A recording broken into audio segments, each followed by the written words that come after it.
kwa sababu kuna watu wako katika Ministry of Interior wamevao kuwa hawataki kabisa hiki kipengee cha sheria, na ndicho peke yake kinaweza zuia Kenya kuanguka kwa machafuzi, na kiliwekwa na mataifa ya nje na pia nchi yetu.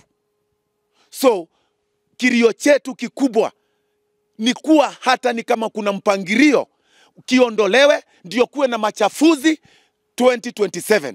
Ukiangalia una utathmini yote yanayotendwa katika taifa letu, ni kwa sababu watu wengi sana wanajua hiki kipengee tayari ni kama kimeondolewa. Ndipo kwa sababu unaona watu wengi wanaangazia 2027 kwa sababu wanajua kile kipengee cha sheria kimekanyagiwa chini. Watu wakiwa na makusudio kuwe na umwagikaji wa damu 2027 usio na sababu. Kwa hivyo, rais wetu William Samoei Ruto, kwa upendo mwingi, sisi kama waathiriwa, ingilia katikati katika Ministry ya Interior, ifanywe auditing ya watu wote waliohusika na katika National Consultative Coordination Committee, waondolewe kabisa katika serikali.